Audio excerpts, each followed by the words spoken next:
Welcome back to the Raw Wrestling and an edition of Smackdown Out of Town. We're fresh off a big weekend for WWE following Saturday Night Main Event and Evolution. So this week's episode dealt with some of the fallout from those shows, including Naomi's successful cash-in and the contract signing between John Cena and Cody Rhodes. So let's get straight into things, and we started things off with Charlotte Flair versus Raquel Rodriguez. The show opened a short car accident outside the arena involving Solo Sikoa's group, but before that, B-Fab could be seen in the background, intriguing. And yeah, the first match of the night that started right after the opening promo segment. Charlotte Flair took on Raquel Rodriguez with Alexa Bliss and Roxanne Perez in the corner. For once, Rodriguez found herself not towering over her opponent, but she still clearly had the power advantage. The Queen found herself on the defensive almost immediately. Nothing about what we saw in this match was surprising, except for how slow and plodding it felt. There was no intensity or urgency to anything they did. It just kind of went through the motions. There was a late exchange of strikes, had some good energy, but it wasn't enough to make the match much better. Perez and Bliss both got involved, but Flair ends up winning with a roll up. A drab finish and drab match, to be honest. I'm going to give it a 5 out of 10. Carmelo Hayes then got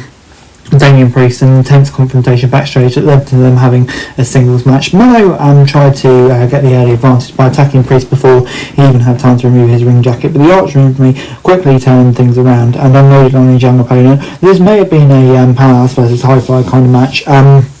With Priest being quick on his feet as he is, it never felt like the action slowed down. These two worked well together and put on a solid performance that highlighted their strengths. Sadly, the match ended when Black interfered and tripped Priest on the top rope to cause a DQ. He knocked Priest out with a back mass, and Hayes chose to make a quick exit and tries but yeah, good way to put it back over and smart thinking from Hayes. I'll give it a 6 out of 10. Before Solo Sikoa appeared in the ring with his family and said Jacob Fatu's reckless and without him he doesn't listen to anyone. Fatu was shown backstage being greeted by Jimmy. He was told he was not the man in the flashy accident that was free to go. He marched straight towards the ring. Fatu and Jimmy ended up taking out everyone in the brawl, but Talo Tonga didn't go down easily. It took both men to take him down. Adam Pearce then came out and announced Sikoa defend his title against Fatu inside a steel cage at SummerSlam. Then he brought out the cops earlier to take Sikoa into custody for trying to frame Fatu. This was a decent segment to set up a match for SummerSlam that should be a lot of fun, and yeah, arrest angles are always great, aren't they? So yeah, good stuff. We then got Stephanie McCur taking on Alba Fire.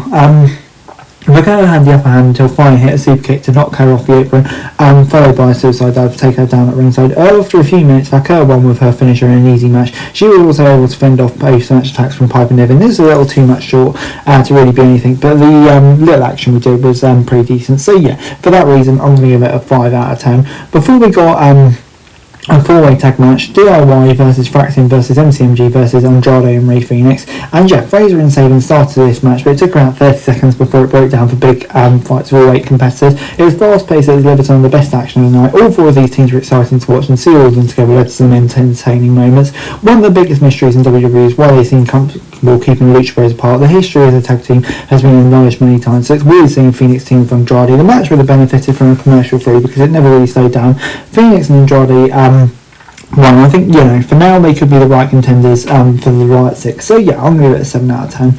And then the last segment of this week was the contract signing between Rhodes and Cena, but Cena didn't show up until the American Nightmare gave a promo. Predictably, they eventually got into fight. The show ended with Rhodes taking Cena out and saying their match at SummerSlam would be a street fight. And yeah, he kind of forcefully made him sign it. I mean, I'm not sure if that's legally binding or not, but there we go. It was an entertaining little way, even if a little predictable to end SmackDown. So yeah, good stuff. And overall, SmackDown this week gets a 5 out of 10 from me. This week's SmackDown only had one standout match, and there's that fatal 4-way tag match won by Andrade and Phoenix. Most of what we did get was predictable and uneventful, but we did get the start of a new feud between Black and Priest that should lead to a fun match, so there's at least that. But yeah, on the whole, probably not the most dramatic episode of SmackDown we'll ever see. That's it for this video. Thanks very much for watching. Remember to like, share, subscribe, follow us on our socials, link in the description below for daily wrestling news, meme and content. Subscribe to our other channels on screen right now, that'd be greatly appreciated. Thanks very much for watching. Peace out.